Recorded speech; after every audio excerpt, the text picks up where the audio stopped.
again and welcome to another episode of I Want to Talk About This Album. And today I'm going to talk about a very divisive album. A lot of people, this is a real love or hate album. I think mostly hate. You know what I think about this album, Metallica St. Anger?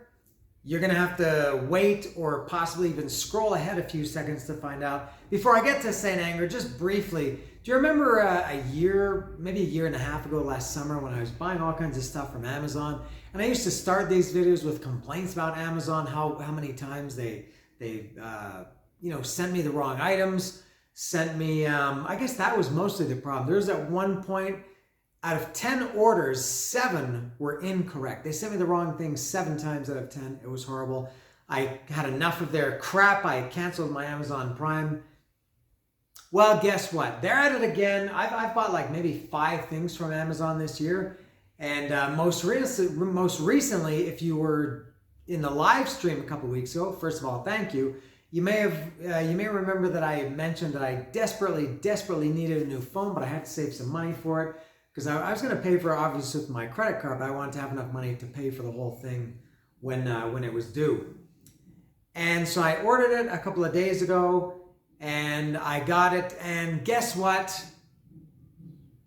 They sent me the wrong phone, these fucking people at Amazon. The level of incompetence at Amazon is just unbelievable. And actually, this was, I think, through Amazon Marketplace, so it's not Amazon specifically.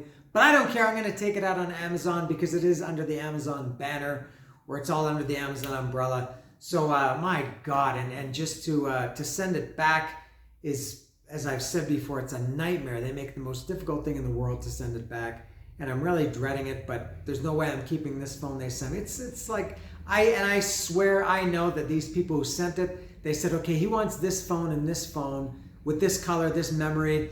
We don't have that. So let's just send him any phone and hopefully he'll keep it, which I'm sure a lot of people do. They go, oh yeah, it's a pain in the ass to send it back, so I'll just keep it. But there's no way I can keep this phone. And so thank you, Amazon, for this homework assignment that you've given me, in addition to extending the time that I'm without a proper phone, which everybody needs. Horrible. Just Amazon. I don't know how they became such a... the world's, I was going to say, such a large retailer, the biggest retail company in the world. And I know it can't be just me. Leave any comments down below. There must be some other people that have horrible problems with Amazon. So that's out of the way. So now I'm going to talk about St. Anger. And you know what? I don't have it. Normally I would show it like this, and I don't have St. Anger. I don't know what happened. I went to do this episode. Well, I'm doing it now, but and I've listened to it recently digitally, as I always do.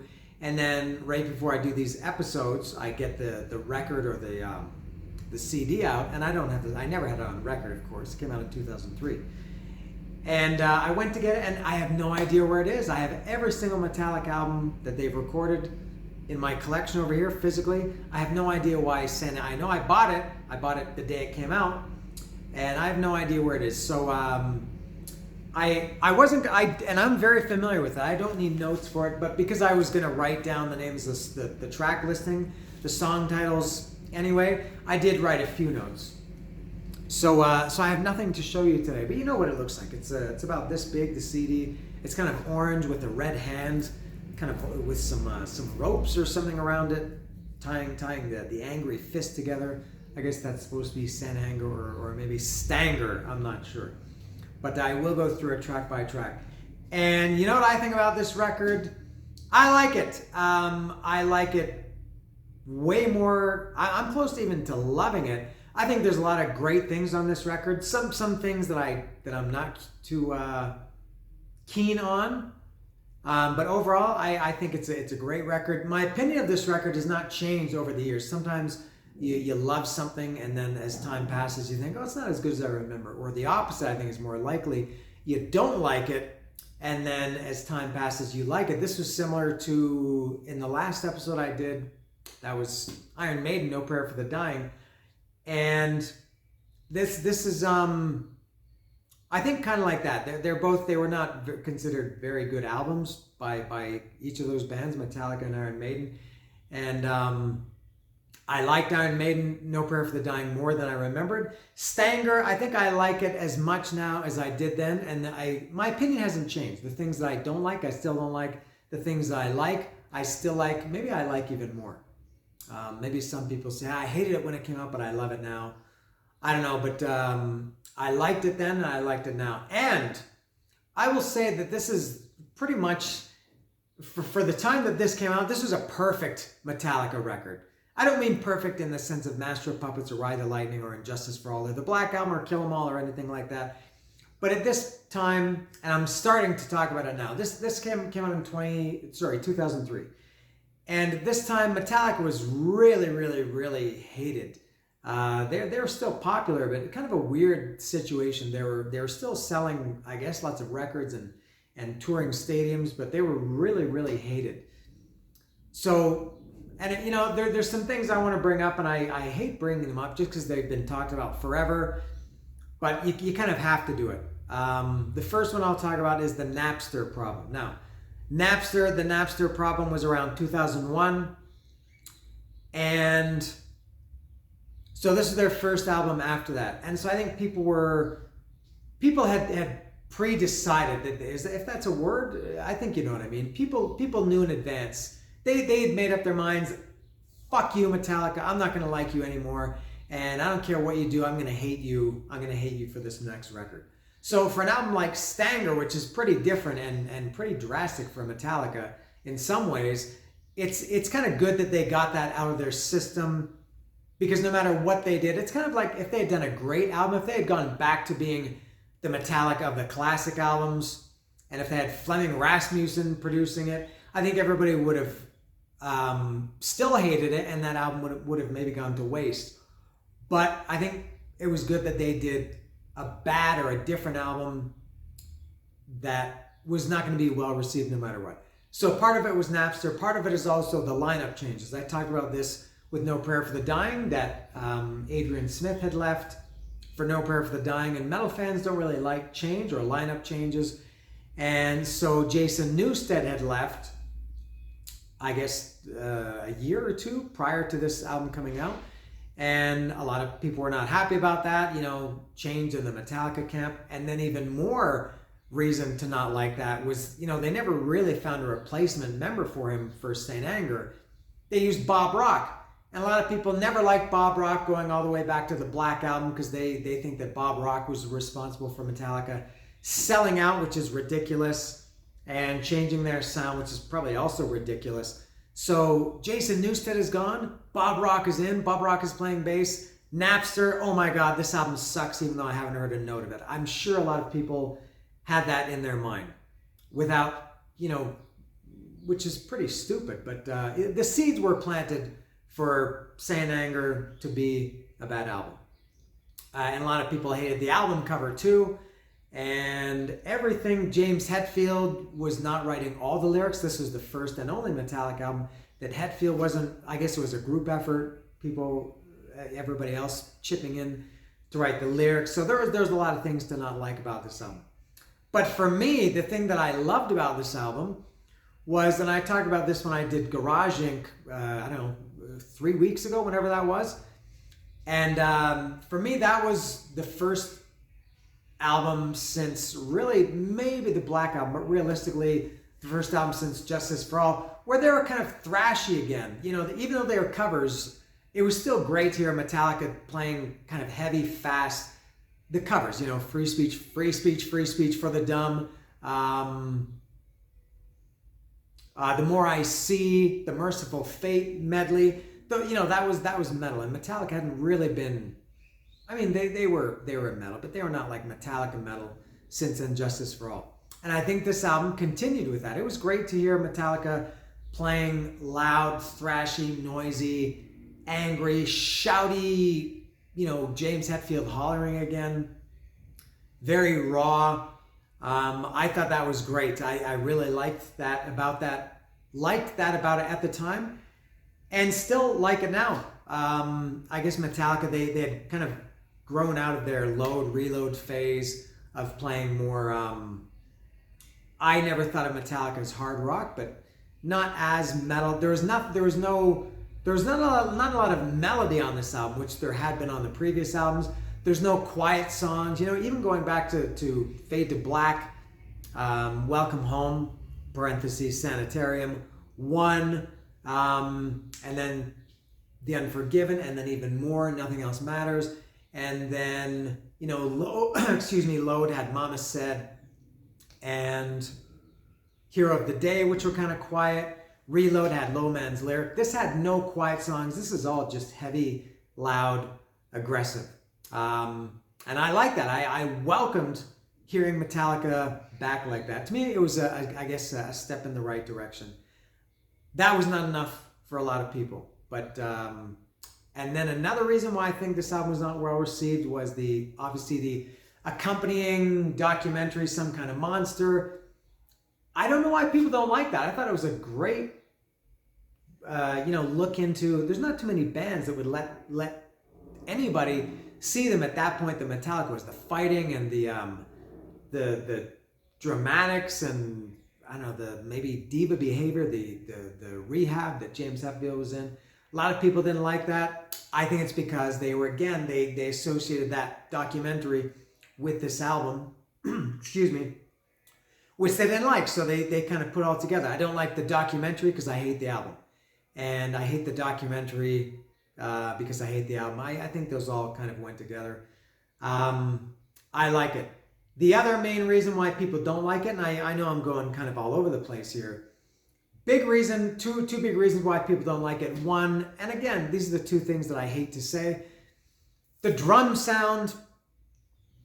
If your argument for not liking this album is saying the drums suck or the drum sound is terrible, and if you're still one of these people that 21 years later you're still posting memes about, anytime you see Lars Ulrich's name, whether it's from Blabbermouth or your friend are posting it, and if you can't do anything but post a picture of trash cans or pots and pans or something like that, your opinion about Saint Anger is invalid because that's silly. Yes, the drums sound very, very, very odd, although they did sound odd on Justice for All. I remember when Justice for All came out, the first review I read of that was in Kerrang or Metal Hammer or something, and I think it was the opening line of that review said something like, "Look who's back," and with a very odd or strange drum sound. So yes, I do understand that the drum sound, especially the snare, was very different. I understand that. There are other reasons to not like this album. The drum sound, I think, is not one of them. The Napster thing, maybe it was much, much bigger than that. The other thing, and maybe this is the big one for a lot of people, no guitar solos. That never bothered me at all. That bothered me this much. I never cared at all about that. Except, now the fact that there are no guitar solos as music, I couldn't care less about that. But what I do care about there being no guitar solos is I think guitar solos would have, and the problem I have with this album is it's too long, as Metallica albums had a tendency to be going back to Load, 2 albums prior. And I think this album, it's not just long, it's very repetitive. There's not a lot of variety. There's several songs that are 7-8 minutes long, and if they tighten them up a little bit, put a guitar solo on them just to kind of bridge, well, like a bridge. I think that would have made the songs more palatable and given them a little bit more variety. Thus, people would have maybe liked them more. Although, as I said, I think at this point nobody was going to like Metallica. But yeah, so the guitar solos, as wailing guitar solos, that's no big deal to me. But to me, these songs felt and still feel a little bit unstructured. This album feels to me like they had ideas and they just, almost like demos, they went in and recorded them and said, here it is. Whereas if they had maybe taken, not necessarily some more time, but fleshed them out a little bit more with solos and bridges and things connecting them, I think this album would have been, for me, would have been much better. Although, as I said, I do like it. Did I make myself clear? So I'll go through this track by track now. I feel like there's more to say, but I do like Saint Anger. So the first song is Frantic. Now, I love this song. I think it's a great song. But the big thing that people shit on this for, and I still see people making stupid comments that I guess they've been making since this album came out in 2003. And also a bad thing for this album. This album came out, it wasn't their first album. of the internet era. That would have been, I guess, Load came out in 96. Internet was around then. Reload came out in 97. This was the first, St. Anger was the first album, first Metallica album that where the internet was a household thing, an everyday thing, I think, for most people. And this was before social media, of course, and before memes. But a lot of things about Frantic or this album became memeish. And, everybody caught on to my lifestyle determines my death style. And I think that was because it was kind of known that it wasn't just Hetfield writing the lyrics anymore. It was a group effort, and they had that Dr. Phil, not the idiot Dr. Phil, that's I think going to be the vice president of the United States. I think some high position, something like that. But the other guy, Dr. Phil, they're psychologist or psychoanalyst, whatever that guy is. I think he wanted to write lyrics, and just everybody got on that. So my lifestyle determines my death style. If that had been a lyric on Ride the Lightning, people would have thought it was great. But at this point, everybody was shitting on Metallica for everything. But I thought Frantic was great. It's fast, it's heavy, it's thrashy. Oh God, I'm already, what's the opening lyric of Frantic? And I am really familiar with this album. Do I have the strength? No. Can I find it inside? If I could have my wasted days back, would I use them to get back on track? Stop to warm at karma's burning, or look ahead and keep on turning. Is that it? Something like that? I love Frantic. Love it. I know they've played it occasionally over the last... I know they didn't play it on this most recent tour, the 72 Seasons tour. I would love to hear Frantic. I think it's a great song. Next is St. Anger, the title track. I remember this song very well. A good friend of mine, I've mentioned it multiple times in these episodes. My friend Pete, we're really, really best friends for years. We had some problems and some fallings out in the early 2000s or something, and I hadn't talked to him for a couple years.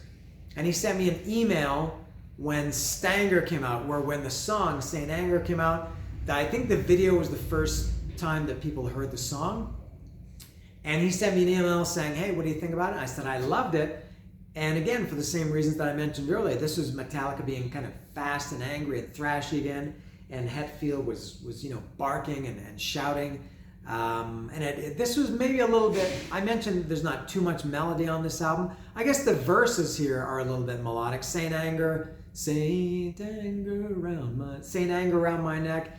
He never gives respect. You flush it out. A lot of people didn't like that either. Now something about this one, maybe that I like subconsciously, fuck it all and fucking no regrets. Fuck it all and fucking no regrets. I hit the lights on this dark set. I think I really liked that they said fuck it all and no regrets, which was a callback to Damage Incorporated.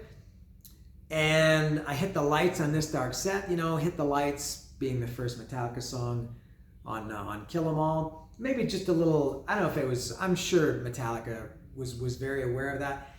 Maybe just psychologically it made me think, yeah, this is like old Metallica. But I thought, and I still think, that St. Anger is an excellent song. Some Kind of Monster, this is my favorite song on the album, and this is for me an amazing Metallica song. Although this is one that this is like 8 or 9 minutes, Some Kind of Monster. And it's too long. It's too repetitive. The intro, I think the lyrics don't come in, or the vocals don't come in until 2.5 minutes.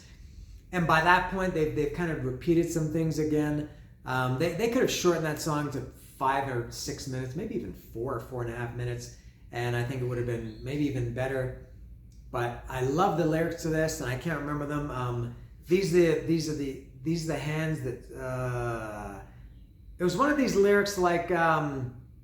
We Are the Road Crew by Motorhead. I said before that I could never memorize the lyrics for that because they're all kind of repetitive. And 72 Seasons, the title track from the album, is like that too. What's the opening line of Some Kind of Monster? These are the eyes that trust you or something. These are legs that in circles run. This is the beating you'll never know. That's in the second verse. Second verse. These are the eyes that taste no freedom. This is the God that is not pure. This is the God that is so pure. We the people, are we the people? I think Some Kind of Monster is an amazing, amazing song. Love it. Love everything about it. It just goes on a little bit too long. Too repetitive. Not too long, but too repetitive. Next is Dirty Window. I like this one too. It's fast. It's thrashy. It's heavy. It's not a thrash metal, but it is kind of thrashy. Chord is in session, and I slam my gavel down. Dun, dun, dun, dun, dun, dun, dun.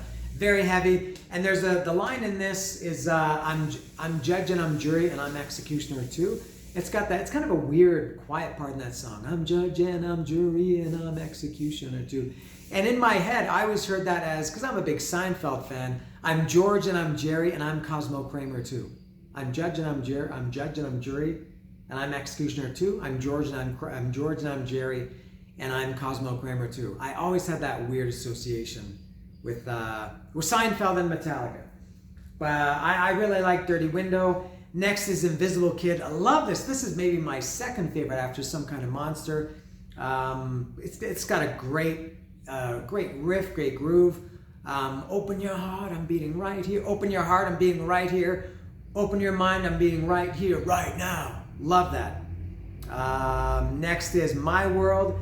I like this song, but there's a couple of motherfuckers in this song. The very opening line is, what is it? Motherfuckers getting in my way. Motherfuckers getting in my... No, it's not that. It's motherfuckers something. And then he says motherfuckers later. And sons of bitches too. I just thought it was a little bit too forced of, it sounded a little bit too tough guy-ish, if that makes sense. And then also they had Sucker, which reminded me of Booker T. I was a big wrestling fan at the time. And, there was this guy called Booker T, and he used to say Sucker, and Hetfield had a Sucker in this song too. And then there's another great part, very heavy part. Not only do I not know the answer. Not only do I not know the answer, I don't even know what the question is. And he's kind of shouting it out, barking out like that. Not only do I know the answer, I don't even know what the question is. I like My World. At least some parts of it anyway. Next is Shoot Me Again, I Ain't Dead Yet. Weird, very Alice in Chains. The opening line is, I won't go away. Dun-dun, dun-dun. Right here I stay. Shoot me again, I ain't dead yet. I thought that opening was very, very Alice in Chainsy. Next is Sweet Amber. This is it's got an opening riff is very unlike Metallica, kind of bluesy, almost seems like it shouldn't be there. If they had kind of cut that kind of bluesy intro riff and just gone into the really heavy, fast, thrashy riff, and that's a real metal riff, saying Sweet Amber. Yeah, it is fast and heavy, thrashy, as a lot of this album is. How sweet are you? How sweet does it get? I like Saint Amber. Now, what's it called? I'm confusing Saint Anger with Sweet Amber. Sweet Amber around my neck. Maybe that would have worked too. Now the last three, this is where the album for me declines. Okay, we've got The Unnamed Feeling is next. It's 9. There's some good riffs on here, some really good metal riffs, but for me it's largely forgettable. I'm not really into The Unnamed Feeling. When I've listened to it recently, I thought, yeah, I kind of remember it, but don't really remember anything specifically about it. Next is Purify, kind of the same as The Unnamed Feeling. I think Purify was a little bit better. Purify. What was this one? Purify, You and I. Yeah, that's all I remember with that one. That one's not so great. And then the last one is All Within My Hands. It's got a great, the intro is really thrashy. And actually the whole song is kind of thrashy and angry. But the kill, kill, kill, kill, kill, I thought that was a little bit too much. Too much like, I don't know, a little bit over the top, I thought. So yeah, those last three, Unnamed Feeling, Purify, and All Within My Hands. Those are definitely my least favorite on the album. I really like, what's that, 8? The first 8 songs, I really like to even love all 8. But then it kind of comes down with the last 3. Now, I don't know if that's because those songs, the last 3, that I just really don't like them as much, or because at this point, by the time you get to these last 3 songs, you're an hour into the record, an hour and 2 minutes maybe into the record, and it was just too much. Maybe if Unnamed Feeling, Purify, and All Within My Hands had been track 2 and 7 and 8, maybe I would have liked them more. But yeah, as it is, don't like them that much. So there it is. Stay in Anger, Stanger. I don't need to solicit responses. I know people hate Stand Anger. If you want to tell me what you like about Stand Anger, please don't tell me you hate the drum sounds. I don't need to hear that or read that. Don't tell me that there's no guitar solos. I am aware. I've read those comments for 21 years. But I'm interested. There must be some people that I think are like me, and I hope it's not contrarian to like an album that everybody else hates, or vice versa. But no, I really do like Saint Anger, or some may call it, I don't know if anybody calls it, I'll call it Stanger. And I don't know what to do with my hands. Normally I kind of go into this pose and I hold the record up here, or I hold the CD up or something, and I don't have anything to do. So my hands are empty, and I'll just tell you that this was Metallica, Saint Anger.